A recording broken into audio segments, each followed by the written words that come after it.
Yan, so yan mga kawander, andito po ulit tayo sa Barangay Bitungol, dito pa sa kay nanay. Ito na nga po yung Pojidenso na binalikan po natin. What? So yan po,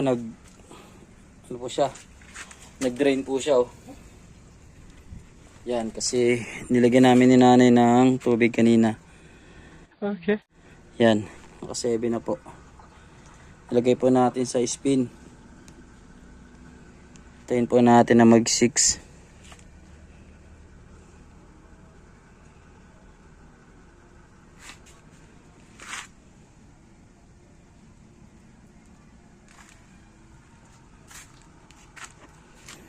Tignan po natin kung lalabas yung error niya.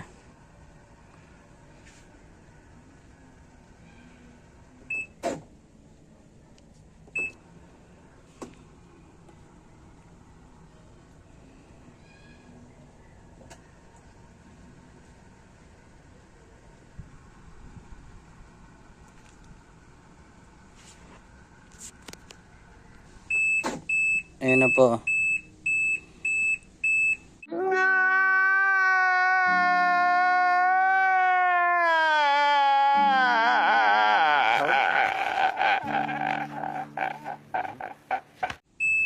Ayan, nag-ito na po uli siya. Pagbaba po ng 6, ayan, lumabas na po yung error niya.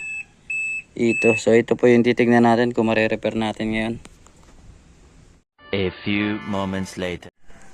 Yan, so yan mga kawander, so nabuksan na nga po natin tong cover nung sa likod. So sa pagtanggal niya mga kawander, 2 tornilyo lang po yan, oh. Yan po. Yan. Yan po yung nandito, saka yung nandito. So ito pong water level sensor. So iaangat lang po natin yan. So madali lang din po yung pagtanggal nito. So yan, pipitikin nyo lang din po yan dyan sa ilalim, oh. Matatanggal nyo na yan. Ayan. Tapos meron lang po siya ngayon, lock para doon. So hindi po siya nakatornilyo, naka-clamp lang po siya dito sa dalawang Ayan, madali lang po siyang tanggalin. Yan.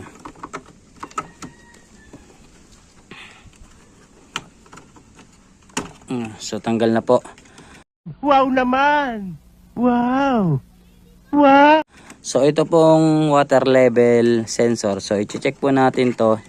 Tsaka ito pong ito po yung contact ng pinto. So yan, so kung makikita nyo po mga kawander, ayan, oh.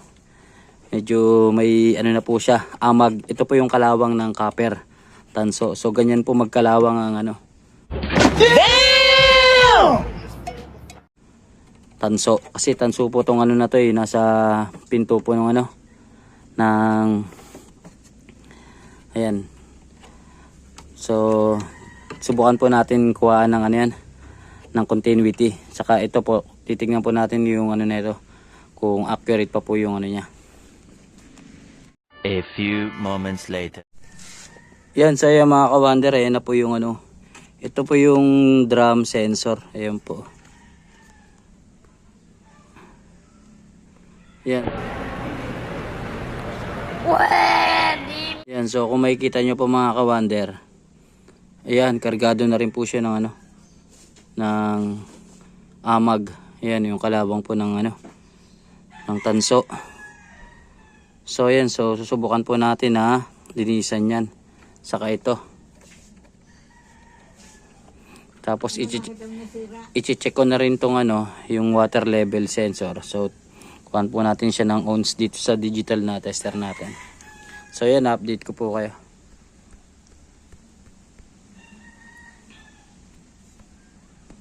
A few moments later. Yan na po mga kawander. So ito na nga po, kinuha na po natin ng ohms tong itong water level sensor. So kung makikita nyo po mga kawander, 31 na po yung lumabas. Ayan, 0.31. So ang good po na ito mga kawander, ang reading po is 23 to 24 po. So sa ganyang kataas po na reading, ayan, 31 point, ayan, nagti-32 pa po. So na po to, sira na po. Kasi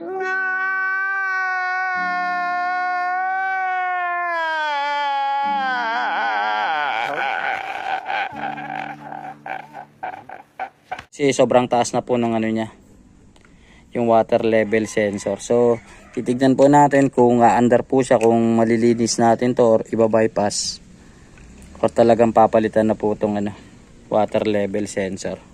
So yan, update po ulit. A few moments later. Yan, saya mga ka-wonder, kung makikita nyo po mga ka-wonder, binaypas na lang po natin. Yan, so umaandar na po yung spin niya mga ka-wonder. Oh.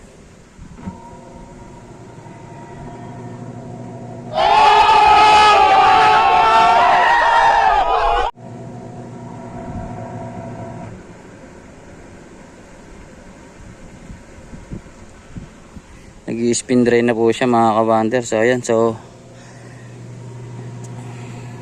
maambo na po. So ayan, open lang po kasi rito. Yan, so ayan, takpan ko lang muna ito mga ka-wonder. 1 hour later. So ayan na mga ka-wonder, yan, umaandar na nga po yung spin niya mga ka-wonder. Oh. Yan, naka 6 na po yan. Oh. Nice. Yan, so umaandar na po. Yan si nanay. Oh. Gusto na po, gusto na po maglaba agad ni nanay. Kasi ano na yung bago. Oh my God! Bago ko pa dumating yung basahan. Po, ayan. So ayan, happy na si nanay nito kasi makakapag-dry na siya, makakapag-spin na siya. So ayan, dinirect po muna natin sa spin kahit na wala siyang tubig para ipakita lang po kay nanay na ayan, operational na po yung ano niya, spin niya. So ayan po yung ginawa natin dito. So ayan si nanay, may naka-ready ng sabon. Happy na si nanay. Nga po, lalabas. Ano pa akong gayak na ba nga? Ayan si nanay. Yan, yung mga umot ni nanay tsaka yung mga basahan nga. Apo, so patapusin mo lang muna nay para kahit pa paano nay, makita niyo, ma-enjoy niyo po yung pagtakbo ng spin niya.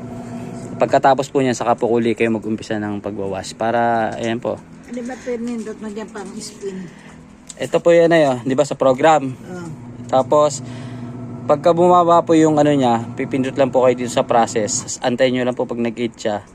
Yan, start nyo lang po uli siya. Program po, program. Tapos, kusa na po siyang dito bababa sa spin. Hanapin nyo lang po. Yan, so pag inangat po natin to na mag-error po uli yan. Yan o. Yan yung pinto eh. Ayan, may error po siya dito sa pinto. Ayan, kaya nag-error siya kasi nakabukas yung pinto. So pag sinara mo uli, balik po siya uli sa andar niya sa spin. Kasi ang nasira po dito na yung door lock switch niya. Basta ayaw nga siya mag-draw. Ayan.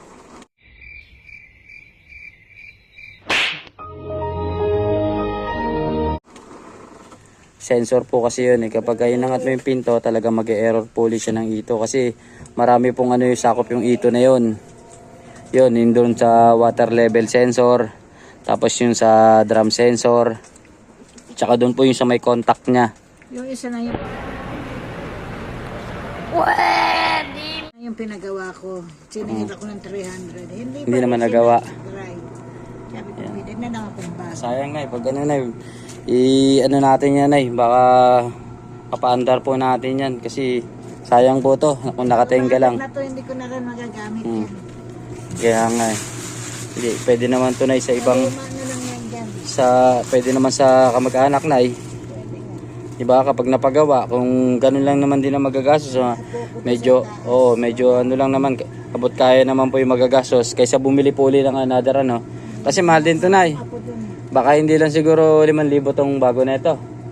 Hindi nga. O, di ba? Baka nasa 8 hanggang 10 yan. Astro na yan. O, ito 10,000. 10 plus. So, yan. So, gusto na po mga ganun ni nanay. So, yan, mga kawander. Ako yung 300. Niloko na ako ng manggagawa. Yan, si nanay. Naginanakit si nanay. So, Sa totoo lang naloko na ako doon ng gumma. 300. hindi naman po mandar na maayos. Hindi nag-dry. Pero naglalabas siya. Yan na, bumababa na po siya ng 4 mga kawander. So, pag natapos po yung ano yan, countdown yan. So, balik na po si nanay sana. So, practice lang po muna warm up. Para yung spin niya po lumuwag. Gusto ko nga lang din magkaroon ng dryer.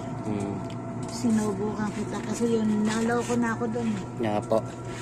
So ayan, maraming salamat po sa pagtitiwala ni nanay sa atin. At ayan, binalikan po natin to para makatulong na rin kay nanay sa paglalaban niya rito. Kasi Kasi, May check-up mo. nahihirapan na si nanay mag ano rito. So ayan mga kawander, ganun lang po yung gagawin yung DIY mga kawander. Check lang po kayo dun sa mga ano sa likod, sa sensor, sa doon po sa contact point ng ano. Pag hindi po talaga gumana, try nyo po i-bypass. So ayan. Ayan, maraming salamat po sa panonood. Sana may natutunan po kayo sa munting vlog natin. Ayan, si nanay. Thank you po. So hanggang Usapan natin 300. so ayan. So hanggang dito na lang po muna yung ating vlog at maraming sa panonood. Peace out.